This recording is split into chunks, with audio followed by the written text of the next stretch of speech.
Hi everybody, welcome back to my channel. Today I'm going to teach you how to do a DIY Dollar Tree lighted fairy garden. We're going to use this plant trolley we found at the Dollar Tree. As you're going to need a fairy garden house. This is one with leaves on top. It looks like a tree.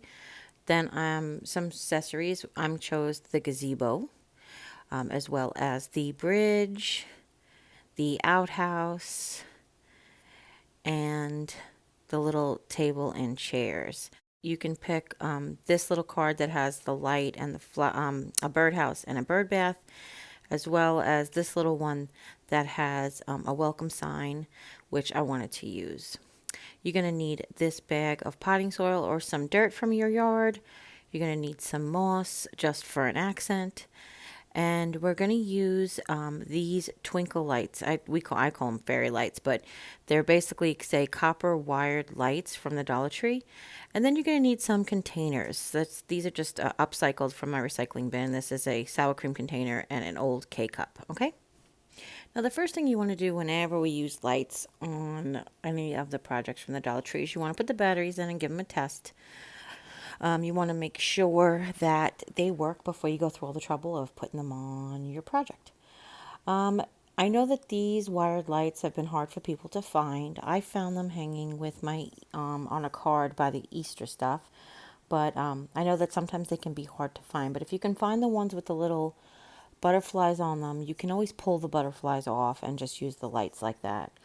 But I just thought my spin on a fairy garden was going to make it with the twinkle lights. The reason that some of these twinkle lights are called fairy lights is because you've seen them put in a jar and it's supposed to look like you caught fairies. So I wanted to do this basically to look like there was fairies there, but as well as to attract fairies. Um, So I've decided to use these containers as elevations. I wanted to not just have a flat garden. I wanted to make it, I don't know, for some reason I thought of Hobbitville and Lord of the Rings, and I was thinking, imagining that. So I've just used the sour cream container and I've glued it to the base. It doesn't have to be glued crazy because this thing is not going to be blown around in the wind or anything. As well as the K-cup container. I turned it upside down just to give a little elevations along the way, but that's again totally optional. Now I'm just covering it with the potted soil. This potted soil is 8 pounds for $1, and I don't know about the quality of the potted soil. I'm not planting anything, so I don't have to worry about it. That's why I said if you want to go ahead and just use dirt from your yard, just be mindful that if you're going to make this an indoor fairy garden, then you want to make sure you use clean soil without bugs in it and that kind of stuff.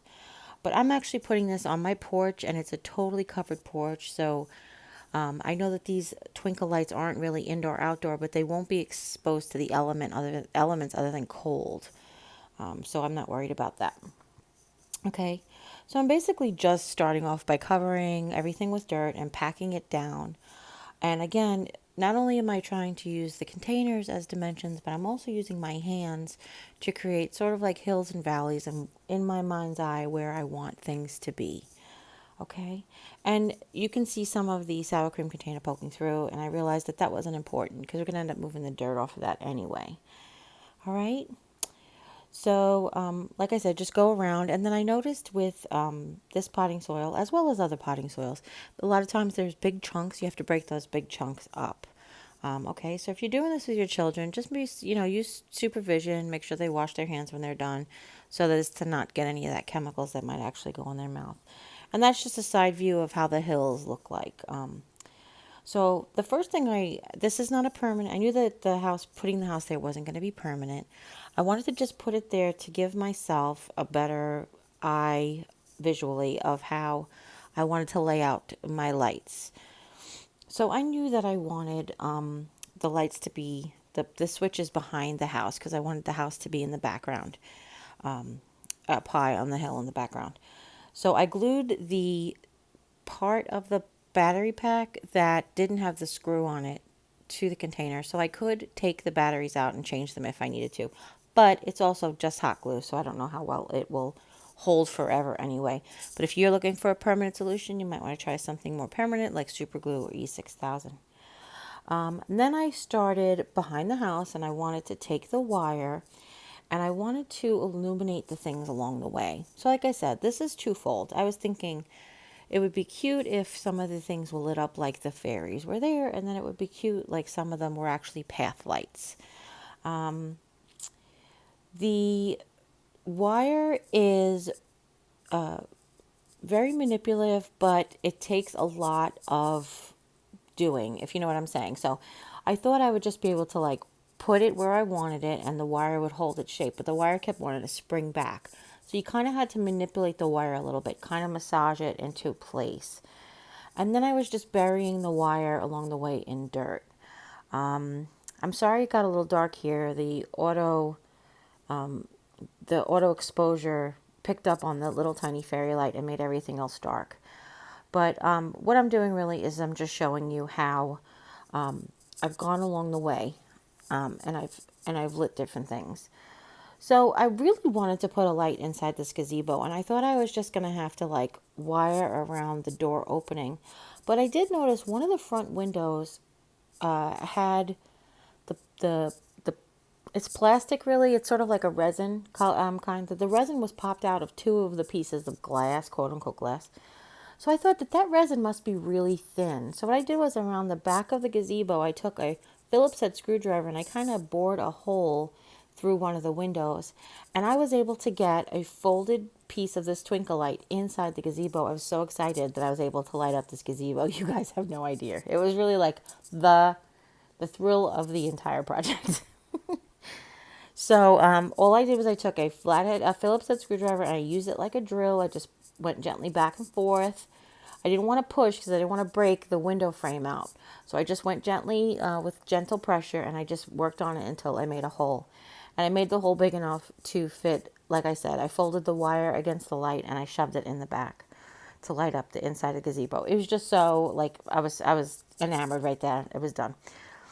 So then I thought that I wanted to make like a little party area. So next to the gazebo, I wanted to put the table and chairs so it looked like a picnic area almost. And I knew I wanted the table chairs to be in the front because there is something called forced perspective, which basically things that are closer to you look bigger. And the scale of the table and chairs to the gazebo to the house isn't really perfect to scale. So I knew that the table and chairs, I wanted it to be in the forefront. So it looked like it was bigger because it was closer. And then I wanted to put a light on there too. And I was thinking where on the table I could put it. But then I noticed if I wrapped it around the butterfly, but I actually went backwards. I actually went from the left side. I went around the right side of the butterfly, around the front with the light, and then back around the left side of the butterfly to the right side of the table so that it would hold it in place. And you can really not even tell that the wire is there because it tucks under the butterfly wings pretty good. And then I worked it around to where the bridge was. And then I decided, as you can see here, to glue the house to the bucket. And like I said, this isn't going to be like beaten around. I don't have kids that are actually going to play with it. You might want to use a sturdier glue if that's the case. But I just wanted to be able to sit it up there, and I decided that I wanted the moss to be around the house. And again, I had in my head that vision of a Hobbit house from Lord of the Rings or The Hobbit. So that's where my head was going with it. I also took the outhouse and I put it on the K-cup because I thought that should be close to the little house, and I glued it there as well. And then I worked the lights around the drawbridge. Well, it's not a drawbridge, around the bridge. And I actually tunneled some dirt underneath the bridge to maybe like look like the bridge was going over something. And then I worked some lights around it. So it took, like I said, it took a lot more manipulating of the wire than I had originally envisioned with this stuff. I only ever used it before for the mason jar lights, but the sorry, I didn't really have to manipulate the wire much there. So this was just more of a delicate procedure because the wire kept popping up. But then I noticed at the very end, there's a little piece of wire hanging out. And unless I point it out to you, you really can't tell. I think because we use the copper color and it kind of blends into the dirt a little bit. All right. So you can see I'm just working out the lights, trying to figure out where I want them. I wanted to make sure that there was one by the outhouse. And then I do wish that the door to this fairy house could open or was open. And I was contemplating like cutting it out, but it is just it's so pretty painted. They did such a better job. Like we talked about their flower game, the Dollar Tree. Well, the Dollar Tree's really stepped up their fairy garden game as well. It's just painted so nice. So I've decided to just wrap it around, and I was like, where can I end this, And then, I was trying to decide, do I want to light up that front window? Do I want to just put that light right onto the front window? So it looks like that front window is lit up. And then it kind of hit me, sort of, that if I took the lamp post, I don't know if you guys saw on the card, there was a set that had a lamp post as well as a birdhouse and a bird bath. But I decided that if I took the lamp post, I could take the light and I can glue it to the back of the lamp post so that it shines on the house like a lamppost would. And that's what I ended up doing. So I found that to be the easiest way to control where the wire was going to go. And then I glued the lamppost to the sour cream container as well. All right. Now again, you don't have to do yours just like mine. This is just some tips and tricks that I came up with to the way I wanted it to do, but I thought I would share it with you guys. Now, I did work with it with the lights on. They tell you sometimes when you're decorating that you should put the lights on so that you can see where the lights land. So that's one of the reasons why I worked with the lights on. All right. They tell you to do that with your Christmas tree too. They tell you to put your Christmas tree lights on while you're stringing them on your tree so that you can see where you can design the lighting, where the lighting will go. Okay. And then this is where we decided to add the moss. Originally, I wanted to cover the container with dirt, but because it's plastic and it's not rounded, it wasn't really holding on the corners. So I said, you know what, I was going to use moss anyway. Let's just cover the container in the moss and put the moss around the base of the tree. Like I said, I was envisioning the hobbits. So that's all I did was I took a blob of moss and a blob of hot glue, and I went ahead and I covered the container up to the edge of the house. I overlaid some of it over dirt so it blended into the landscape. And I did that wherever I felt like I wanted around the house to cover. And then you can actually take the moss and you can smacker it all over your little area. A lot of the houses and things have colored dirt, grass sort of situation down at the bottom. So you could actually cover that with the moss to give it more of a realistic look. So it looks like it's really growing out of grass instead of just painted on grass and flowers. But that's another thing that's an option, is you could take the little tiny flower buds from like the baby's breath or the wildflowers, and you can glue them on top of the painted flowers to give it another more realistic aspect. But I knew that this was already going to be an expensive project and I didn't want to keep adding to it just to make the price go up for you guys. All right. Now, when you're all done, you just want to make sure you uncover all your lights with dirt, because sometimes dirt gets on there. And that's it. And I really have to tell you, it was so much fun to do. It was like playing in the dirt again, like when we were kids. And here it is. I've turned the lights off so that you could see it. Just, from this angle, you can go ahead and see any spots that you need.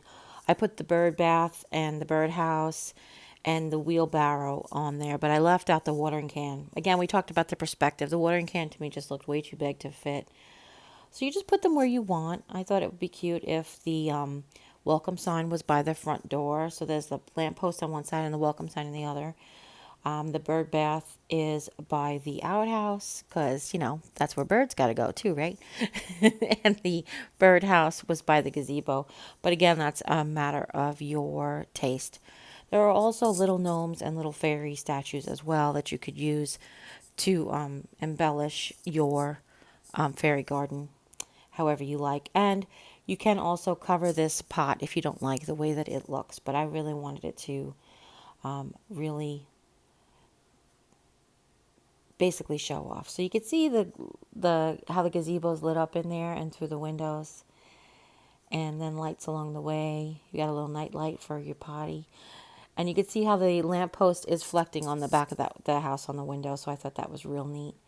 And that's it, everybody. So like I said, you guys make your own. I would love to see them. You guys can share them with me on social media. Send it to me through Facebook on Messenger. Share them on Facebook. You can share them on Instagram. Send me on Twitter. You can email me at mrsgarthb2@gmail.com. I'd love to see what you guys come up with. So I hope you really liked this video. If you do, give it a thumbs up. Share it with friends and family. Anybody you know might be interested in any of these tips and tricks for a fairy garden, stuff that I did and stuff that I just talked about. And if you haven't yet, click subscribe, join the family. We do lots of projects around here, a lot of them on a budget, and almost all of them using just Dollar Tree products.